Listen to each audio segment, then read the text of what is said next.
Morning, my name is Ankit and welcome to Vigyan institute. तो हमारा P block चल रहा है। पी ब्लॉक में बहुत सारी चीजें हम सीख चुके हैं और आज के लेक्चर में हम बहुत इंपॉर्टेंट बातें बेटा जी सीखने वाले हैं। तो देखो ध्यान से कि क्या क्या हम सीख चुके हैं। एक बार मैं रिकैप कर देता हूँ सारी चीजों को, उसके बाद हम आगे बढ़ेंगे। तो सबसे पहले हमने पी ब्लॉक का बेसिक इंट्रोडक्शन पढ़ा था कि पी ब्लॉक के अंदर उस पे एलिमेंट्स कौन से हैं, उनका इलेक्ट्रॉनिक कॉन्फ़िगरेशन क्या है। ये सारी कहानी मैंने आपको बेसिक इंट्रोडक्शन में पढ़ा दी थी। तो ये हमने सबसे पहले बेसिक इंट्रोडक्शन पढ़ा था पी ब्लॉक का, जो कि बहुत इंपॉर्टेंट था। वहां पर हमने एलिमेंट्स के नाम को देखा था, उनके इलेक्ट्रॉनिक कॉन्फ़िगरेशन को, उनके एटॉमिक नंबर को।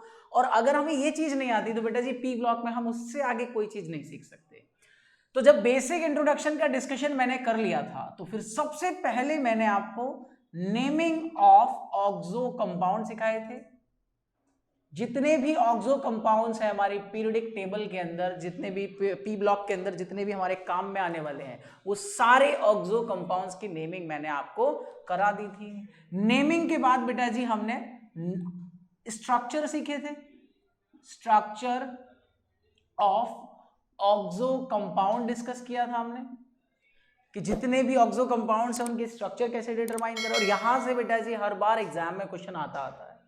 ठीक है। इसके बाद मैंने आपको सिखाया था कि सर मान लो कि हमारे पास कंपाउंड ऑक्सो नहीं है तो हम कैसे स्ट्रक्चर बनाएंगे, मतलब structure of non oxo compound का हम डिस्कशन करेंगे।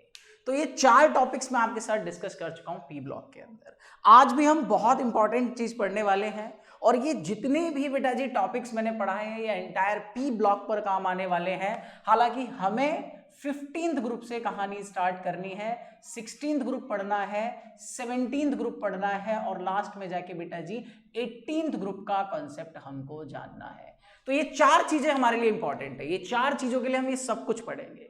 ठीक है। तो इनमें जितने भी हमारे पास सेंट्रल एटम्स होंगे जिनसे ऑक्सो कंपाउंड्स बन रहे होंगे, नॉन ऑक्सो कंपाउंड्स बन रहे होंगे, उन सबके स्ट्रक्चर आप यहां से बता सकते हो, उनकी नेमिंग आप यहां से बता सकते हो, उनका कॉन्फ़िगरेशन, उनके एटॉमिक नंबर, ये सारी चीजें आप अब तक जितने टॉपिक्स पढ़े हमने उससे हम डिस्कस कर सकते हैं। आज हम क्या पढ़ने वाले हैं बेटा जी? आज भी हम बहुत इंपॉर्टेंट कहानी पढ़ेंगे, बहुत इंपॉर्टेंट कॉन्सेप्ट पढ़ेंगे, दैट इज आयोनाइजेशन एंथैल्पी। तो आज की कहानी जो है वो हमारी आयोनाइजेशन एंथैल्पी पर है। तो ध्यान से देख लेते हैं, पहले हम समझ लेते हैं कि सर आयोनाइजेशन एंथैल्पी का मतलब क्या है। आयोनाइजेशन एंथैल्पी का मतलब क्या है, फर्स्ट ऑफ ऑल हमें ये बात पता होनी बहुत जरूरी है।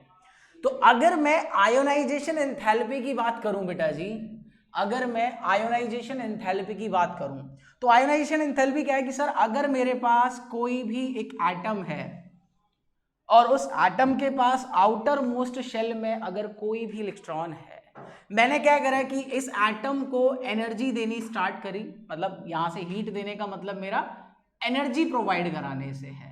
हीट देने का मतलब मेरा एनर्जी प्रोवाइड कराने से है। अब ये जो एटम है मेरे पास, इस एटम को मैं हीट दे रहा हूं, एनर्जी दे रहा हूं, तो वो क्या करेगा बेटा जी, ये जो आपके आउटर मोस्ट इलेक्ट्रॉन होगा वो यहां से लूज कर जाएगा, बाहर निकलेगा। अब हमें ये देखना है कि सर ये इलेक्ट्रॉन जब लूज करा तो लूज करने में कितनी एनर्जी रिक्वायर्ड थी। रिक्वायर्ड एनर्जी जो है हमारी, कितनी एनर्जी मुझे देनी पड़ी किसी एटम से इलेक्ट्रॉन को निकालने के लिए। अच्छा, एक और इंपॉर्टेंट बात है कि सर ये लो, ये तो बात ठीक है कि एक एटम से इलेक्ट्रॉन आपको निकालना है, लेकिन प्रॉब्लम ये है कि हम पढ़ चुके हैं कि सर जो एटम होता है वो फ्रीली एग्जिस्ट नहीं करता, does not exist freely, does not exist freely, वो फ्रीली एग्जिस्ट नहीं करता, यही प्रॉब्लम है। अगर वो फ्रीली एग्जिस्ट नहीं करता तो सर हम कैसे, अब मान लो कि वो हमेशा मॉलिक्यूलर फॉर्म में होगा, हमेशा मेटालिक फॉर्म में होगा, हमेशा कंपाउंड की फॉर्म में होगा, तो प्रॉब्लम क्या है कि सर वहां से एटम को हम आइसोलेट नहीं कर सकते। अगर आइसोलेट नहीं कर पाएंगे एटम को तो प्रॉब्लम ये है कि सर इलेक्ट्रॉन कैसे निकालेंगे, क्योंकि इलेक्ट्रॉन निकालने के लिए एटम चाहिए। तो प्रॉब्लम है सर कि अगर एटम मॉलिक्यूलर फॉर्म में होगा, कंपाउंड की फॉर्म में होगा, तो वहां से एटम को आइसोलेट करना बहुत ज्यादा डिफिकल्ट है। तो वहां पे दिमाग लगाया लोगों ने और कहा कि सर हम परफेक्टली 100% तो एटम को आइसोलेट नहीं कर सकते, लेकिन हम ये कर सकते हैं कि सर जो भी मुझे एटम दिया है, जो भी मुझे कंपाउंड मॉलिक्यूल गिवन है, मैं उसको बेटा जी गैस स्टेट पर ले जाऊं और जैसे ही गैस स्टेट पर ले जाऊंगा अब एटम्स के बीच का डिफरेंस बढ़ जाएगा। पहले एटम्स इतनी पास थे मॉलिक्यूल में, अब एटम्स इतनी दूर हो जाएंगे। जब वो इतनी दूर हो जाएंगे तो बेटा जी ये तो क्लियर है कि वो परफेक्टली आइसोलेट अब भी नहीं हुआ है ना कहीं दूर है, लेकिन इन दोनों के बीच में फिर भी कुछ ना कुछ इंटरैक्शन है। तो क्या है कि सर परफेक्टली तो आइसोलेट नहीं हुआ, लेकिन हमने उसे मान लिया, कंसीडर कर लिया कि हमारे काम लायक चीजें हो गई, है ना। तो इसको क्या कहते हैं कि सर एटम जो है आपका ये एक आइसोलेटेड गैसियस एटम होना चाहिए, आइसोलेटेड गैसियस एटम होना चाहिए। अगर ये आइसोलेटेड गैसियस एटम है, अगर हम इस आइसोलेटेड गैसियस एटम के आउटर मोस्ट शेल से इलेक्ट्रॉन निकालेंगे, उसको इलेक्ट्रॉन निकालने के लिए जितनी एनर्जी मुझे रिक्वायर्ड है, that required energy is called ionisation enthalpy. इस रिक्वायर्ड एनर्जी को हमने क्या नाम दे दिया? Ionisation enthalpy. बहुत ध्यान से समझो, ये था हमारे पास कॉन्सेप्ट। ये है पूरी कहानी आयोनाइजेशन एंथैल्पी की। तो एक बार और देख लो कि आयोनाइजेशन एंथैल्पी की अगर हम बात करें तो सर किसी भी आइसोलेटेड गैसियस एटम के आउटर मोस्ट शेल से इलेक्ट्रॉन को बाहर निकालने के लिए जितनी आपको एनर्जी चाहिए, that energy is called ionisation enthalpy. So this is the basic definition of ionisation enthalpy. अब हम बात करते हैं कि सर आयोनाइजेशन एंथैल्पी का ट्रेंड क्या रहता है, साइज के साथ इसका रिलेशन क्या है, इफेक्टिव न्यूक्लियर चार्ज के साथ इसका रिलेशन क्या है। तो मैं वो चीजें बताता हूं, आप इसका स्क्रीनशॉट लो, मैं इसे रफ करता हूं। अब देखो कि सर ये तो समझ में आ गया कि आयोनाइजेशन एंथैल्पी है क्या। सीधी सी बात कि कोई भी आइसोलेटेड गैसियस एटम के आउटर मोस्ट शेल से इलेक्ट्रॉन निकालने के लिए आपको जितनी एनर्जी चाहिए, that is called ionisation enthalpy. अब मैं आपको इसके कुछ रिलेशंस दिखाता हूं, साइज के साथ हम रिलेशन देखेंगे इसका। हम यहां पे कुछ रिलेशन की बात करते हैं। तो अगर मैं साइज के साथ रिलेशन की बात करूं, अगर मैं साइज के साथ रिलेशन की बात करूं तो सर एक मेरे पास ये एटम है मान लो, और एक एटम बेटा जी मेरे पास ये है। इलेक्ट्रॉन यहां पे रखा हुआ है और एक इलेक्ट्रॉन यहां पे रखा हुआ है। अब आपसे मैं कह रहा हूं कि सर मुझे इस वाले इलेक्ट्रॉन को भी बाहर निकालना है, मुझे इस वाले इलेक्ट्रॉन को भी बाहर निकालना है। आप इसे एनर्जी देना स्टार्ट कर दो, इसको भी एनर्जी देना स्टार्ट कर दिया हमने। अब दिमाग लगाओ कि सर यहां पर जो आपका एटम है, ये आपका न्यूक्लियस है, यहां पे न्यूक्लियस ने क्या कर रखा है, इस इलेक्ट्रॉन को अपनी तरफ खींच रखा है। यहां पर ये न्यूक्लियस है, न्यूक्लियस ने क्या है कि इस इलेक्ट्रॉन पर एक पावर लगा रखी है अपनी तरफ अट्रैक्ट करने की। लेकिन क्वेश्चन ये है कि सर इलेक्ट्रॉन कहां पर टाइटली बाउंड है, कहां पर न्यूक्लियस ने ज्यादा फोर्स ऑफ अट्रैक्शन लगा रखा है। तो दिमाग लगाओ कि सर न्यूक्लियस से इलेक्ट्रॉन का डिस्टेंस जितना कम होगा, ध्यान सुनो, न्यूक्लियस से इलेक्ट्रॉन का डिस्टेंस जितना कम होगा, न्यूक्लियस उतना ही ज्यादा फोर्स ऑफ अट्रैक्शन इलेक्ट्रॉन पर लगाएगा। तो आप यहां पे देख रहे हो कि सर ये साइज थोड़ा सा ज्यादा है, ये साइज थोड़ा सा कम है। तो यहां पे क्या हो गया कि due to smaller difference, smaller size difference लिख लो चाहे तो, स्मॉलर साइज डिफरेंस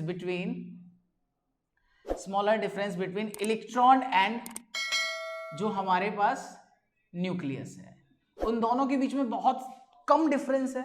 अगर बहुत कम डिफरेंस है तो यहां पे मोर फोर्स ऑफ अट्रैक्शन होगा, मोर फोर्स ऑफ अट्रैक्शन होगा।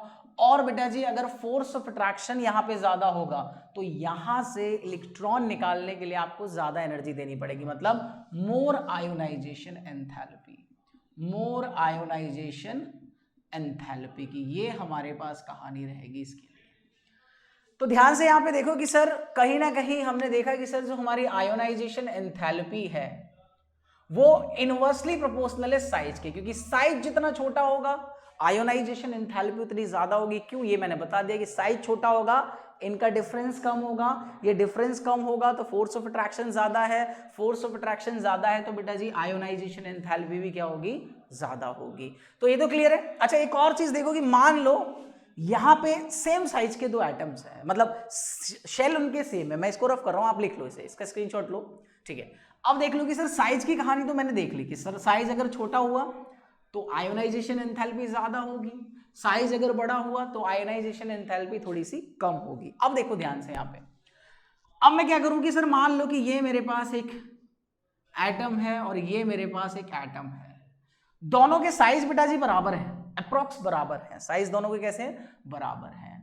अब साइज बराबर होने के बाद अगर मैं ये बताऊं कि सर यहां पे इस न्यूक्लियस के, मान लो कि किसी एटम के पास चार्ज ज्यादा है, किसी एटम के पास चार्ज ज्यादा है, तो चार्ज ज्यादा होने का मतलब क्या है? चार्ज ज्यादा होने का मतलब है कि उसकी न्यूक्लियस पावर ज्यादा है।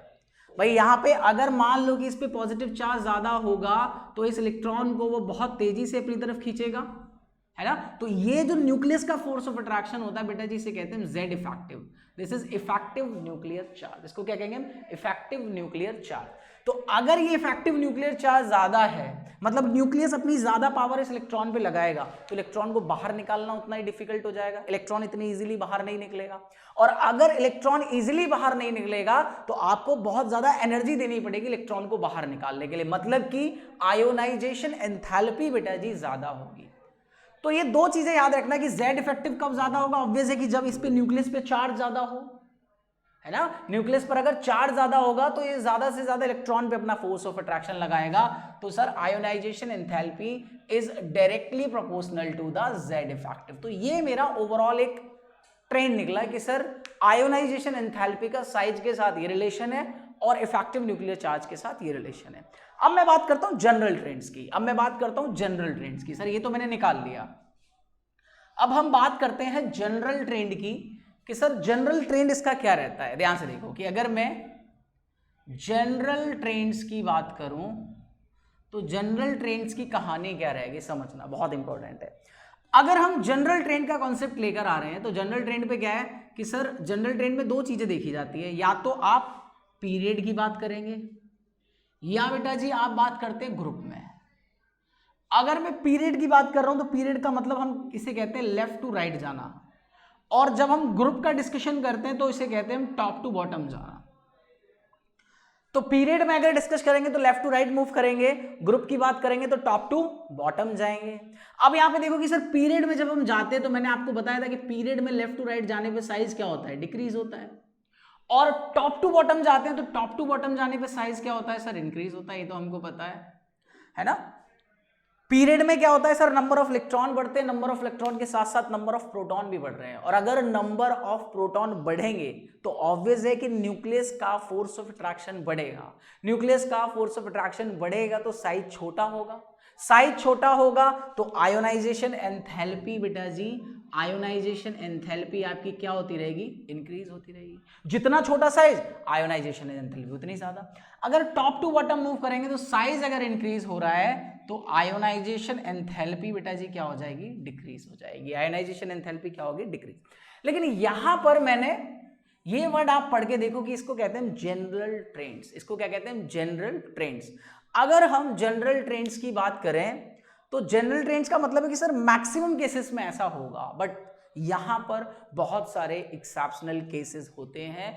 और एक और बात इंपॉर्टेंट बताऊं कि बेटा जी जो क्वेश्चंस आते हैं वो हमेशा एक्सेप्शनल केसेस में आएंगे, है ना। तो ये तो ठीक है कि जनरल ट्रेंड ये कहती है कि सर साइज छोटा होगा तो आयोनाइजेशन एंथैल्पी बढ़ेगी, साइज बड़ा होगा तो आयोनाइजेशन एंथैल्पी घटेगी। और हम ये भी जानते हैं कि sir left to right generally size छोटा होता है, top to bottom generally size क्या होता है, बड़ा होता है, लेकिन एक्सेप्शन बहुत सारे होते हैं। तो मेन फोकस हमें एक्सेप्शनल केसेस पर करना है। तो जनरल ट्रेंड की कहानी तो यही है। अब मैं आता हूं कि सर कहां कहां आपको एक्सेप्शंस का सामना करना पड़ेगा, वो मैं सारी बातें आपको बता देता हूं। ध्यान से देखो कि अगर आयोनाइजेशन एंथैल्पी, पहले मैं आपको पीरियड की कहानी बताता हूं, चलो बहुत इंपॉर्टेंट बताता हूं कि एक्सेप्शन कहां कहां मिलेंगे। अगर हम बात करें कि सर पीरियड में देख रहे थे हम और ग्रुप की बात कर रहे थे हम, अगर मैं पीरियड की बात कर रहा हूं तो बेटा जी आयोनाइजेशन एंथैल्पी का पीरियड में एक्सेप्शन ज्यादा होते हैं। अगर मैं ग्रुप की बात करूं तो 15 से लेके 18 तक कोई एक्सेप्शन यहां पे नहीं है। इसमें 13 में एक्सेप्शन मिलता है आपको, 13 ग्रुप मतलब बोरॉन वाला ग्रुप जो हो, 14 मतलब कार्बन वाला जो ग्रुप हो। 15 ग्रुप से 18 ग्रुप तक अगर जाओगे तो ग्रुप में बेटा जी आपको कोई एक्सेप्शन नहीं मिलेगा। इसलिए जो हमारा मोटिव है वो आयोनाइजेशन एंथैल्पी पीरियड में देखना है कि सर पीरियड में क्या क्या कहानी बदल सकती है, ठीक है। तो यहां पे देखो कि सर अब हम पीरियड की बात करेंगे कि पीरियड में हमारे पास कितने एक्सेप्शनल केसेस रहेंगे आयोनाइजेशन एंथैल्पी को लेके। तो ध्यान से देखो, अब मैं कह रहा हूं कि सर मेरे पास 15 ग्रुप से नाइट्रोजन, 16 से ऑक्सीजन, फ्लोरीन, ये मेरे पास, और आपने ले लिया नियन 18 ग्रुप से। ये आपको 4 एलिमेंट्स मैंने यहाँ लिख के दे दिए, ध्यान से देखना।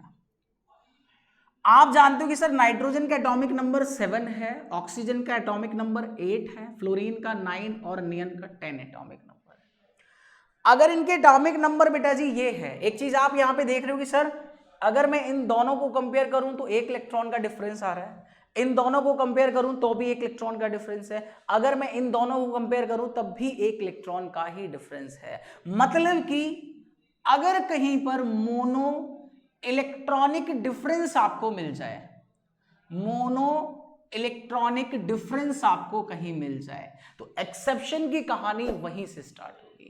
एक्सेप्शन की कहानी स्टार्ट होगी जहां पे मोनो इलेक्ट्रॉनिक डिफरेंस होगा, मतलब ऐसे दो एलिमेंट्स जिनके पास सिर्फ 1 इलेक्ट्रॉन का डिफरेंस है। अगर एक से ज्यादा इलेक्ट्रॉन का डिफरेंस है, मतलब मैं कंपेयर करा रहा हूं नाइट्रोजन को फ्लोरीन से, तो आप जानते हो सर नाइट्रोजन फ्लोरीन में 2 इलेक्ट्रॉन का डिफरेंस है, तो 2 इलेक्ट्रॉन का डिफरेंस जब होगा या एक से ज्यादा 3 हो, 4 हो, 5 हो, तो वहां पर साइज इफेक्ट ही वेरी करेगा। जिसका साइज छोटा होगा उसकी आयोनाइजेशन एंथैल्पी ज्यादा होगी, और जिसका साइज बड़ा होगा उसकी आयोनाइजेशन एंथैल्पी कम होगी। तो ये एक्सेप्शन की जो कहानी है वो मोनो इलेक्ट्रॉनिक डिफरेंस पर आती है। जब 1 इलेक्ट्रॉन का डिफरेंस आता है तो वहां पर साइज डोमिनेट नहीं कर पाता, और भी बहुत सारे इफेक्ट्स आपको देखने को वहां पर मिलेंगे। ध्यान से देखो, अब अगर कभी भी आपको मोनो इलेक्ट्रॉनिक डिफरेंस दिखे तो साइज के अकॉर्डिंग मत जाना। मैं यहां 4 पॉइंट आपको बताऊंगा, 2, 3 और 4। इन्हीं के अकॉर्डिंग बेटा जी हमको प्रायोरिटी भी इन्हीं के अकॉर्डिंग सेट करनी है। सबसे पहले जब इन दोनों को आप कंपेयर करो तो सबसे पहले आप चेक करो शेल नंबर। सबसे पहले आप चेक करो शेल नंबर की कहानी कि सर शेल नंबर का कॉन्सेप्ट क्या है। अगर मान लो किसी का शेल नंबर ज्यादा है, तो शेल नंबर ज्यादा होने का मतलब क्या हो गया कि उसका साइज ज्यादा है। साइज ज्यादा होने का मतलब क्या हो गया कि अब वहां से इलेक्ट्रॉन निकालना इजी है। तो जिसका शेल नंबर ज्यादा होगा, अगर ये इंक्रीज हुआ बेटा जी, तो आपकी आयोनाइजेशन एंथैल्पी डिक्रीज हो जाएगी। अगर शेल नंबर इंक्रीज हुआ तो आयोनाइजेशन एंथैल्पी डिक्रीज हो जाएगी। अब आप चेक करो जरा, इसका कॉन्फ़िगरेशन करो। अगर मैं नाइट्रोजन का कॉन्फ़िगरेशन करता हूं तो 1:2:2 2p3, इसमें कितना आ रहा है लास्ट में 2p3, इसका कितना आ रहा है 2p4, इसका कितना आ रहा है 2p5, इसका कितना आ रहा है बेटा जी 2p6। ध्यान से देखो, अब यहां पे आपको दिखाई दे रहा है कि यार सर ये भी सेकंड शेल में है, ये भी सेकंड शेल में है, ये भी सेकंड शेल में है, ये भी सेकंड शेल में है। मतलब कि शेल नंबर से मेरा काम यहां पर नहीं बनने वाला, बिकॉज जिन भी 2 एटम्स को मैं कंपेयर कर रहा हूं उन सब के शेल नंबर एब्सोल्युटली सेम है। अगर शेल नंबर सेम है तो दूसरी कहानी पे जाते हैं हम, जिसको कहते हैं बेटा जी पेनिट्रेशन पावर, जिसको हम क्या कहते हैं पेनिट्रेशन पावर। पेनिट्रेशन पावर का मतलब है कि सर न्यूक्लियस जो है वो किस सबशेल को ज्यादा अपनी तरफ खींचेगा, पेनिट्रेट करेगा, अपनी तरफ खींचेगा, उसी को कहते हैं पेनिट्रेशन पावर। तो ये हम देखते हैं कि सर सबसे ज्यादा एस सबशेल की होती है, then P subshell, then D subshell, then F subshell. मतलब कि अगर हम पेनिट्रेशन पावर की बात कर रहे हैं तो एस सबशेल की पेनिट्रेशन पावर सबसे ज्यादा होती है। क्यों होती है मैं बता देता हूं। मान लो कि ये आपके पास एक एस सबशेल है स्फेरिकल, और ये आपके पास बेटा जी एक पी सबशेल है, इन दोनों से कंपेयर कर लो। आप जानते हो कि सर अगर न्यूक्लियस बीच में और ये सारा आपका 1s मतलब एस सबशेल है, तो आप जानते हो कि एस सबशेल का मतलब क्या है। एस सबशेल का मतलब होता है कि सर जो इलेक्ट्रॉन डेंसिटी है वो इलेक्ट्रॉन डेंसिटी स्फेरिकली हर जगह आपको दिखाई देगी एक स्फीयर फॉर्म में। मतलब कि इस न्यूक्लियस को अगर इलेक्ट्रॉन खींचना होगा तो स्फीयर से वो बेटा जी हर डायरेक्शन से इलेक्ट्रॉन खींचेगा। मतलब कि स्फेरिकल का मतलब होता है कि सर इसके पास सिमेट्रिकल इलेक्ट्रॉनिक डिस्ट्रीब्यूशन है। इसके पास क्या है सिमेट्रिकल इलेक्ट्रॉनिक डिस्ट्रीब्यूशन है, इलेक्ट्रॉनिक डिस्ट्रीब्यूशन है, ध्यान से समझो, सिमेट्रिकल इलेक्ट्रॉनिक डिस्ट्रीब्यूशन है यहां पे। और अगर सिमेट्रिकल इलेक्ट्रॉनिक डिस्ट्रीब्यूशन है तो सिमेट्रिकल डिस्ट्रीब्यूशन की वजह से क्या हो रहा है कि न्यूक्लियस हर डायरेक्शन से इलेक्ट्रॉन डेंसिटी को अपनी तरफ खींचेगा। इसमें बात करें तो सर डंबेल का मतलब है कि डंबेल का मतलब है कि इलेक्ट्रॉन डेंसिटी डंबेल शेप में है, तो यहां पे कुछ ही डायरेक्शन से वो इलेक्ट्रॉन डेंसिटी को अपनी तरफ खींच पाएगा। तो अगर मैं इन दोनों में कंपैरिजन करूं तो आपको बिल्कुल क्लियर दिखाई दे रहा होगा कि सर एस सब शेल को न्यूक्लियस ज्यादा अपनी तरफ खींचेगा, इसीलिए उसकी पेनिट्रेशन पावर ज्यादा है, उसके बाद पी की, उसके बाद डी की, उसके बाद एफ की। अब मैं अगर इन दोनों को चेक करूं बेटा जी, तो आपको दिखाई दे रहा है सर नाइट्रोजन में भी पी सब शेल के अंदर इलेक्ट्रॉन है, यहां पर भी पी सब शेल के अंदर इलेक्ट्रॉन है। पेनिट्रेशन क्या कह रहा है कि सर अगर मान लो आपके पास दो एलिमेंट ऐसे हैं जिसमें एक में एस सब शेल के अंदर इलेक्ट्रॉन है, दूसरा पी सब शेल के अंदर इलेक्ट्रॉन है। मैं बता चुका हूं कि सर एस की पेनिट्रेशन पावर ज्यादा है, मतलब न्यूक्लियस का ध्यान सबसे ज्यादा एस पर है, उससे कम पी पर है। तो अगर एस में भी इलेक्ट्रॉन है, पी में भी इलेक्ट्रॉन है, तो एस का इलेक्ट्रॉन निकालना थोड़ा सा डिफिकल्ट है in comparison to P. P से इलेक्ट्रॉन निकालना थोड़ा सा डिफिकल्ट है डी एंड एफ के कंपैरिजन में। तो अगर मैं यहां कंपेयर करूं तो आपको नाइट्रोजन ऑक्सीजन दोनों के केसेस में बेटा जी जो इलेक्ट्रॉन है, लास्ट इलेक्ट्रॉन है, वो आपको पी सब शेल के अंदर दिखाई दे रहा है। दैट मीन्स कि यहां पर पेनिट्रेशन पावर से भी आप जज नहीं कर सकते कि सर किसकी आयोनाइजेशन एंथैल्पी ज्यादा होगी। जब दोनों से काम ना बने तो तीसरा हमारा इफेक्ट रहता है जिसको कहते हैं half filled and fulfilled stability. Fulfilled stability, ध्यान से देखो, अगर आपका काम नहीं चल रहा है कि सर हमने शेल नंबर भी देख लिया वो भी सेम है, पेनिट्रेशन पावर भी देख ली वो भी सेम है, तब हम तीसरी बात पे जाएंगे, that is called half filled and fulfilled stability. तो मैंने आपको पहले आपने पढ़ा होगा कभी कि सर अगर हाफ फिल्ड और फुलफिल्ड ऑर्बिटल्स होते हैं वो ऑर्बिटल्स स्टेबल होते हैं इन कंपैरिजन टू अदर्स। अगर फुलफिल्ड है तो वो बहुत ज्यादा सिमेट्रिकल है ना तो उसको इलेक्ट्रॉन की जरूरत है ना वो इलेक्ट्रॉन आपको देगा। तो यहां पे क्या होता है कि फुलफिल्ड अगर कोई ऑर्बिटल है तो वो मोस्ट स्टेबल है, और हाफ फिल्ड की कहानी क्या रहती है कि सर वहां पे एक्सचेंज एनर्जी बहुत ज्यादा होती है।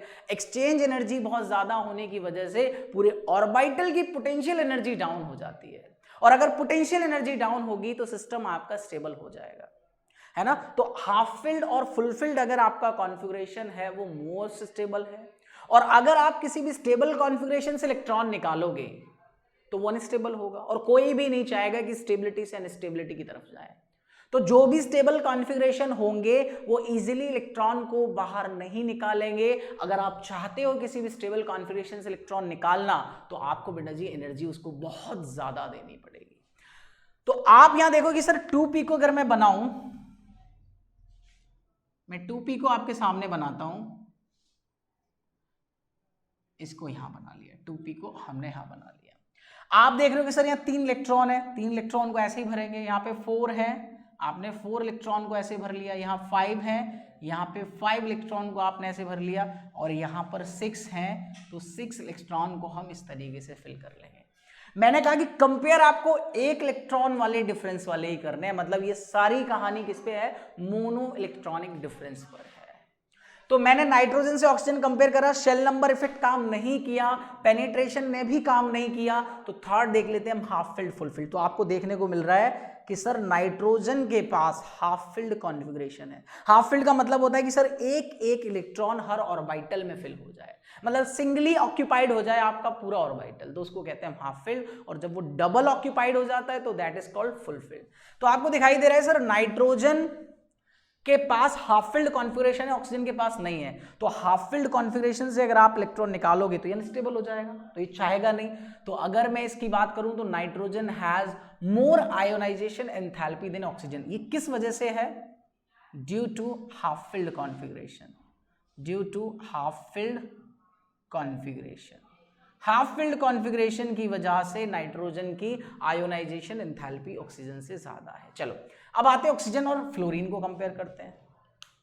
अब अगर ऑक्सीजन फ्लोरीन को कंपेयर करूंगा मैं, तो आप देखो कि ऑक्सीजन के पास 2 शेल नंबर सेम है, पी पेनिट्रेशन पावर सेम है। अब हाफ फिल्ड फुलफिल्ड देखो सर, ना तो ये हाफ फिल्ड है, ना ये हाफ फिल्ड है, ना ये फुलफिल्ड है, ना ये फुलफिल्ड है, तो दैट मीन्स कि तीसरे पॉइंट से भी काम नहीं चला। तो लास्ट में अगर इन तीनों में से कुछ भी काम में ना आए तो बेटा जी हम साइज के अकॉर्डिंग चले जाते हैं। जब तीनों में से कोई काम नहीं आया तो साइज के अकॉर्डिंग जाएंगे। साइज अगर डिक्रीज होगा तो आयोनाइजेशन एंथैल्पी आपकी इंक्रीज हो जाती है। तो जब यहाँ पे तीनों नहीं चले, ना शेल नंबर चला, ना पेनिट्रेशन पावर चला, ना हाफ फिल्ड फुल फिल्ड चला, तो अब इसमें लास्ट हमारा क्या रह जाता है सर, साइज इफेक्ट। और हम जानते हैं कि सर लेफ्ट टू राइट अगर हम मूव करेंगे पीरियोडिक टेबल के अंदर, तो जब लेफ्ट टू राइट जाते हैं तो एटॉमिक साइज क्या होता है, डिक्रीज हो जाता है। और अगर एटॉमिक साइज डिक्रीज होगा तो उसकी वजह से आयोनाइजेशन एंथैल्पी इंक्रीज हो जाएगी। तो अगर मैं इसमें देखूं तो सर फ्लोरीन की ज्यादा है, किस वजह से, ड्यू टू साइज इफेक्ट, क्योंकि और कोई इफेक्ट यहां काम ही नहीं करा। इसके बाद अगर मैं फ्लोरीन को नियन से कंपैरिजन कर रहा हूं, अगर मैं फ्लोरीन को नियन से कंपैरिजन कर रहा हूं तो सर शेल नंबर सेम है, पेनिट्रेशन पावर सेम है। उसके बाद देखो हाफ फिल्ड फुल फिल्ड की कहानी है, तो आपको दिख रहा होगा कि सर नियन का कॉन्फ़िगरेशन जो है ऑर्बिटल का वो फुलफिल्ड है। अगर कॉन्फ़िगरेशन फुलफिल्ड है तो ऑब्वियसली कि इसकी आयोनाइजेशन एंथैल्पी ज्यादा होगी, किस वजह से sir, due to fulfilled stability या फुलफिल्ड कॉन्फ़िगरेशन। तो देखो आपने ये सारी चीजें अगर समझ ली तो दैट मीन्स कि अब आप पीरियड में कभी धोखा नहीं खाओगे। आप बड़े प्यार से जितने भी आयोनाइजेशन एंथैल्पीज के क्वेश्चंस आपके एग्जाम में आएंगे, आप बड़े प्यार से उन क्वेश्चंस को कर लोगे, कोई प्रॉब्लम आपको आने वाली नहीं है। तो ये था हमारे पास आयोनाइजेशन एंथैल्पी की कहानी। मैं आपको एक दो एग्जांपल्स और दिखाता हूं जिससे और चीजें क्लियर हो जाएंगी। ठीक है, आप इसका स्क्रीनशॉट लो, मैं रफ करता हूं। अब देखो कि अब मैं कुछ आपको एग्जांपल्स और भी करा देता हूं जिससे और क्लियर हो जाए। इधर देखो अब ध्यान से। अब देखो कि सर ये तो हमने देख लिया कि क्या एक्सेप्शनल केसेस रहेंगे। एक्सेप्शन कब आएगा, जब एटम्स के बीच में सिर्फ एक इलेक्ट्रॉन का डिफरेंस हो। जब एक इलेक्ट्रॉन का डिफरेंस होगा तो ये कहानी हमारे पास आने वाली है। देखो ध्यान से, अगर हम बात करें, मुझे कंपेयर कराना है, चलो बेरिलियम, बोरॉन, कार्बन, नाइट्रोजन और ऑक्सीजन को। एक क्वेश्चन मैंने आपको दिया कि आप कंपेयर करो नाइट्रोजन और फ्लोरीन को। चलो दोनों क्वेश्चंस करके देखते हैं।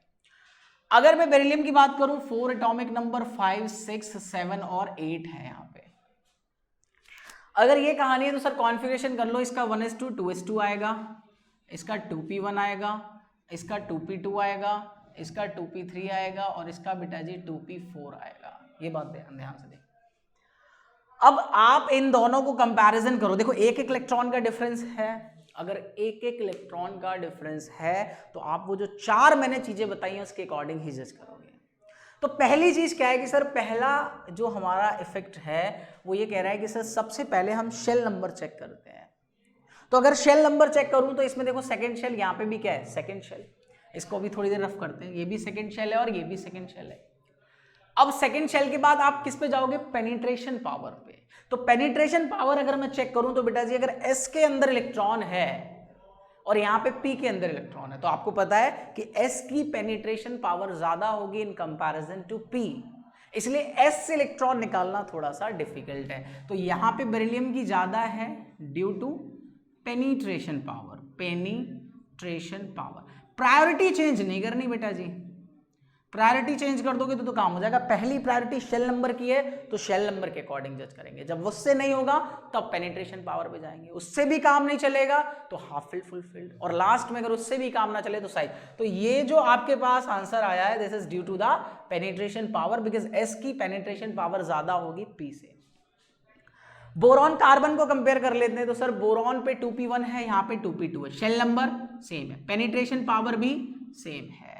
हाफ फिल्ड फुलफिल्ड है क्या, नहीं सर, ना तो ये हाफ फिल्ड है ना ये हाफ फिल्ड।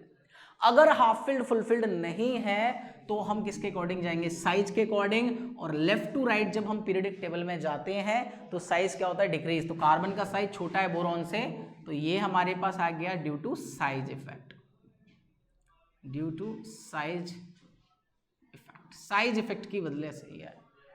अब इसी तरीके से कार्बन नाइट्रोजन को अगर हम कंपेयर करें तो सर कार्बन पे 2p2 है, यहाँ 2p3 है, शेल नंबर सेम है, पेनिट्रेशन पावर भी सेम है, लेकिन नाइट्रोजन के पास आपको दिखाई दे रहा होगा सर इसके पास हाफ फिल्ड कॉन्फ़िगरेशन है, और हाफ फिल्ड कॉन्फ़िगरेशन से अगर आप इलेक्ट्रॉन निकालोगे it is quite difficult. So nitrogen has more ionization enthalpy. ये किस वजह से है, due to half filled configuration, due to half filled configuration.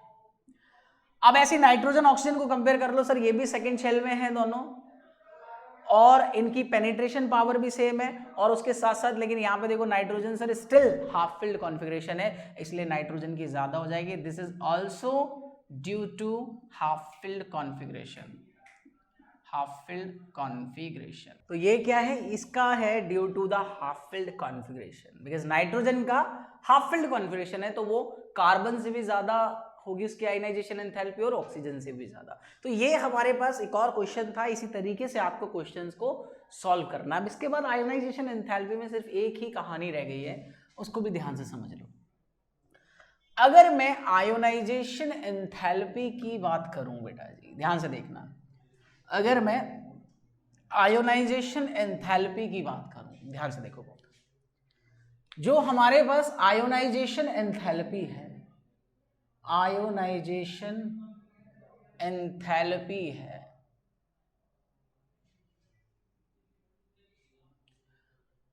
अब आयोनाइजेशन एंथैल्पी के अंदर एक टॉपिक और होता है जिसको कहते हैं successive ionisation enthalpy, ionisation enthalpy, ध्यान से देखना बहुत इंपॉर्टेंट है।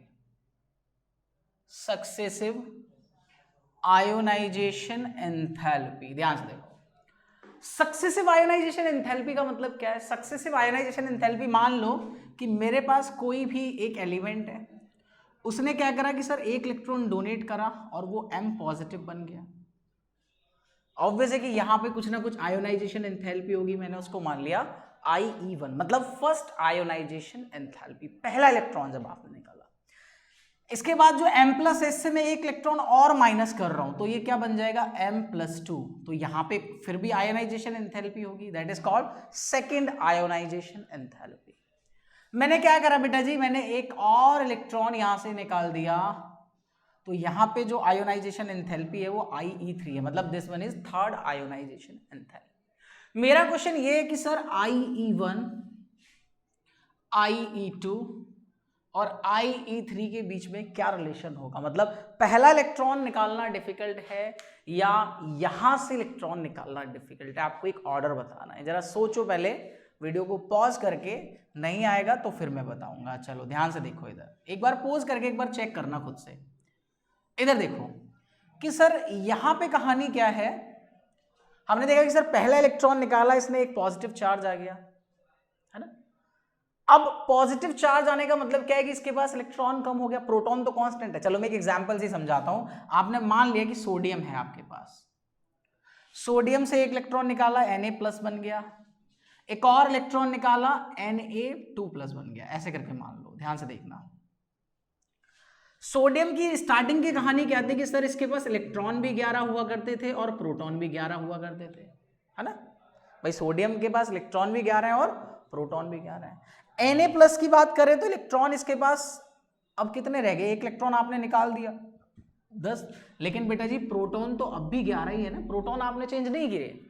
अगर मैं Na+2 पे गया तो सर इलेक्ट्रॉन आपने एक और कम कर दिया, मतलब अब इलेक्ट्रॉन हो गया हमारे पास 9, लेकिन प्रोटॉन बेटा जी अब भी आपके पास 11 है, प्रोटॉन अब भी आपके पास 11 है। तो यहां दिमाग लगाओ कि सर 11 प्रोटॉन पहले 11 इलेक्ट्रॉन को घेरे हुए थे, यहां पे 11 प्रोटॉन 10 इलेक्ट्रॉन को घेर रहे हैं, और यहां पे 11 प्रोटॉन 9 इलेक्ट्रॉन को घेर रहे हैं। तो सबसे ज्यादा न्यूक्लियर फोर्स ऑफ अट्रैक्शन कहां लग रहा है, मतलब कि ये प्रोटॉन सबसे ज्यादा ताकत लगाएंगे इन इलेक्ट्रॉन पे, तो यहां से इलेक्ट्रॉन निकालना सबसे ज्यादा डिफिकल्ट हो जाएगा। यहां पे थोड़ा सा कम, क्योंकि यहां 11 प्रोटॉन 10 इलेक्ट्रॉन, भाई यहाँ 9 ही इलेक्ट्रॉन है, तो सारा का सारा ध्यान 9, और 2 प्रोटॉन एक्स्ट्रा ही हैं, तो वो 2 प्रोटॉन ज्यादा पावर लगाएंगे, मतलब कि इलेक्ट्रॉन को बहुत टाइटली पकड़ के रखेंगे, और अगर इलेक्ट्रॉन बहुत ज्यादा टाइटली पैक्ड है तो वहां से इलेक्ट्रॉन निकालना मोस्ट डिफिकल्ट हो जाएगा। तो यहाँ पे क्या आ जाएगा सर, IE3 सबसे ज्यादा होगा, फिर IE2, और सबसे कम होगा पहला इलेक्ट्रॉन निकालना। तो ये हमारे पास सक्सेसिव आयोनाइजेशन एंथैल्पी है, मतलब कि अगर आप पहला इलेक्ट्रॉन निकालोगे तो थोड़ी सी कम एनर्जी देनी पड़ेगी, दूसरा इलेक्ट्रॉन निकालोगे थोड़ी ज्यादा एनर्जी, तीसरा निकालोगे और ज्यादा एनर्जी, मतलब जैसे जैसे आप आगे बढ़ोगे एक एक करके इलेक्ट्रॉन निकालने में, तो आपको ज्यादा ही एनर्जी वहां पर देनी पड़ेगी। तो ये हमारे पास सक्सेसिव आयोनाइजेशन एंथैल्पी का कॉन्सेप्ट है। तो मैं एक और चीज यहां पे आपको बताऊंगा, सक्सेसिव आयोनाइजेशन एंथैल्पी, आप इसका स्क्रीनशॉट लो। देखो इधर कि अगर मैं सक्सेसिव के अंदर भी आपको एक बहुत इंपॉर्टेंट बात बताऊं, सक्सेसिव के अंदर भी बेटा जी मैं आपको बहुत इंपॉर्टेंट बात बताऊं तो देखो, मैंने वही क्वेश्चन दिया कि मेरे पास बोरॉन है, मेरे पास कार्बन है, नाइट्रोजन है, ऑक्सीजन है, चलो फ्लोरीन भी ले लो। अब यहां पे क्या है कि सर इसका 5 एटॉमिक नंबर 6, 7, 8, 9। अब मैं बात कर रहा हूं कि सर फर्स्ट आयोनाइजेशन एंथैल्पी का ऑर्डर तो आपने निकाल लिया था, मैं पूछ रहा हूं कि आपको इसका ऑर्डर बताना है सेकंड आयोनाइजेशन एंथैल्पी, मतलब कि ऑक्सीजन में से भी जब दूसरा इलेक्ट्रॉन निकलेगा, पहला इलेक्ट्रॉन निकल चुका, मतलब मेरा कहने का मतलब है कि यहां बना B+, यहां बना C+, यहां बना N+, यहां बना O+, यहां बना F+, मतलब मैंने एक एक इलेक्ट्रॉन पहले ही निकाल दिया, सब में से एक एक इलेक्ट्रॉन निकाल चुका हूं, क्योंकि एक इलेक्ट्रॉन की आयोनाइजेशन एंथैल्पी तो मैं पहले भी डिस्कस कर चुका हूं। अब जब आपने एक एक इलेक्ट्रॉन निकाल दिया तो ये एटम्स आपके पास बन के तैयार हो गए होंगे। अब क्वेश्चन मेरा ये है कि सर अगर मैं इनमें से एक इलेक्ट्रॉन और निकालना चाहूं तब एनर्जी का ऑर्डर क्या रहेगा, तो ध्यान से देखो सर, पहले कहानी थी कि इस पे 2p1 कॉन्फ़िगरेशन था, यहाँ 2p2 हुआ करता था, यहाँ 2p3 था, यहाँ 2p4 था और यहाँ 2p5, कुछ इस तरीके की कहानी थी। अगर मेरे पास ये कहानी है तो आप देखो कि सर हमने सारा हाफ फिल्ड फुल फिल्ड की कहानी लगाई थी ना, अब आपने एक एक इलेक्ट्रॉन निकाल दिया तो ये कितना हो गया 2p0। 2p0 का मतलब कि 2s2 पे है इसका लास्ट इलेक्ट्रॉन, 0 है, इससे पहले वाला लिखेंगे। यहाँ पे क्या हो गया, एक इलेक्ट्रॉन निकला तो 2p1 हो गया, ये 2p2 हो गया, ये 2p3 हो गया और बेटा जी ये आपके पास 2p4 हो जाएगा। तो ये हमारे पास ओवरऑल कॉन्फ़िगरेशन हो गया। अब हमें देखना कि सर इस कॉन्फ़िगरेशन से इलेक्ट्रॉन निकालने का कांसेप्ट, क्योंकि जब यहां से इलेक्ट्रॉन निकाला तो ऑर्डर लगा लिया था भाई, क्या ऑर्डर था, यहाँ पे p1 मतलब शेल नंबर सेम थे, पेनिट्रेशन पावर सेम थी, साइज के अकॉर्डिंग चले गए। यहाँ पे शेल नंबर सेम था, पेनिट्रेशन पावर सेम थी, हाफ फील्ड के अकॉर्डिंग चले गए थे। यहाँ पे भी शेल नंबर सेम था, पेनिट्रेशन पावर सेम थी, हाफ फील्ड के अकॉर्डिंग चले गए थे। यहाँ पे शेल नंबर सेम था, पेनिट्रेशन पावर सेम थी, हाफ फील्ड फुल फील्ड था नहीं, तो साइज के अकॉर्डिंग चले गए थे। वो ये फर्स्ट था, ये किसका ऑर्डर है बेटा जी, इसको कहते हैं फर्स्ट, IE1 का ऑर्डर है ये। अगर मैं IE2 की बात करूं, मतलब अब यहां से अगर मैं इलेक्ट्रॉन निकाल रहा हूं तो अब मैं बात कर रहा हूं IE2 की, मतलब ये तो आप जानते हो कि सर ये वाली इससे ज्यादा होगी, है ना, मतलब यहां से इलेक्ट्रॉन निकालना डिफिकल्ट है इसके कंपैरिजन में, यहां से इलेक्ट्रॉन निकालना डिफिकल्ट है इसके कंपैरिजन में, यहां से निकालना इसके कंपैरिजन में, मतलब इनका अगर दोनों का कंपैरिजन करें तो यहां से दूसरा इलेक्ट्रॉन निकालना थोड़ा सा डिफिकल्ट है। लेकिन मेरा क्वेश्चन ये नहीं, मेरा क्वेश्चन ये है कि सर अब इनका जो ऑर्डर था क्या वो चेंज होगा या ऑर्डर सेम रहेगा, तो उसे देखो ध्यान से कि सर अब हम इसको थोड़ा देर भूलते हैं क्योंकि P में तो 0 है, तो यहाँ 2s0, यहाँ 2p0। अगर मैं शेल नंबर देखूं सेम है, पेनिट्रेशन पावर देखूं तो सर इसकी पेनिट्रेशन पावर ज्यादा है, तो ऑर्डर ये हो गया, किसकी वजह से, due to penetration power, due to penetration power, ये पेनिट्रेशन पावर की वजह से, मैं ठीक से लिख देता हूं, ये किस वजह से है बेटा जी, due to penetration power, due to penetration power, ये पेनिट्रेशन पावर की वजह से ज्यादा हो गया। इन दोनों को देखो सर, ये 2p1 रहा, ये 2p2 रहा, शेल नंबर सेम है, पेनिट्रेशन पावर भी सेम है, और ये ना तो ये हाफ फील्ड है ना ये हाफ फील्ड है, ना ये फुल फील्ड है, ये पहले था सर ये हाफ फील्ड, लेकिन अब नहीं रहा एक इलेक्ट्रॉन निकलने के बाद, है ना। तो अगर मैं इन दोनों को कंपेयर करूं तो लास्ट में किसके अकॉर्डिंग जाएंगे, साइज इफेक्ट के थ्रू, तो ऑब्वियसली नाइट्रोजन का साइज छोटा है, तो यहां पे अब आंसर किसकी वजह से, ड्यू टू साइज इफेक्ट, ना कि हाफ फील्ड कॉन्फ़िगरेशन। यहां पे कार्बन से ज्यादा नाइट्रोजन था, किसकी वजह से, हाफ फील्ड की वजह से। यहां पे कार्बन प्लस से ज्यादा है nitrogen plus, but due to size effect, size effect की वजह से, हाफ फील्ड की वजह से नहीं है, क्योंकि हाफ फील्ड तो ये रहा ही नहीं। नाइट्रोजन और ऑक्सीजन को कंपेयर करूं तो सर शेल नंबर सेम है, पेनिट्रेशन पावर सेम है, लेकिन लेकिन लेकिन अब आपका ऑक्सीजन प्लस हाफ फील्ड हो चुका है, और अगर ये हाफ फील्ड हो गया तो सर यहां से इलेक्ट्रॉन निकालना डिफिकल्ट होगा in comparison to nitrogen. So this is due to half filled configuration, due to half filled configuration, half filled configuration की कहानी है। अगर मैं O+ को F+ से कंपेयर करूं तो कहानी क्या होगी, तो सर यहां पे 2p3 है या 2p4, shell number same, penetration power same, लेकिन ये अब भी हाफ फील्ड है ऑक्सीजन, तो this is also due to half filled configuration, half filled configuration. ये हमने सारी चीजें देख ली आयोनाइजेशन एंथैल्पी की, चाहे वो सक्सेसिव आयोनाइजेशन एंथैल्पी हो या जो भी कंसेप्ट हो। तो आप अगर इतनी कहानी आपने पढ़ ली तो दैट मीन्स कि आप सारे क्वेश्चंस आयोनाइजेशन एंथैल्पी से रिलेटेड जो भी एग्जाम्स में आएंगे वो सारे क्वेश्चंस बेटा जी आप बहुत अच्छे से कर सकते हो, ठीक है। तो अब हम इसके बाद वाली क्लास जो हमारी होगी वो होगी इलेक्ट्रॉन गेन एंथैल्पी पर।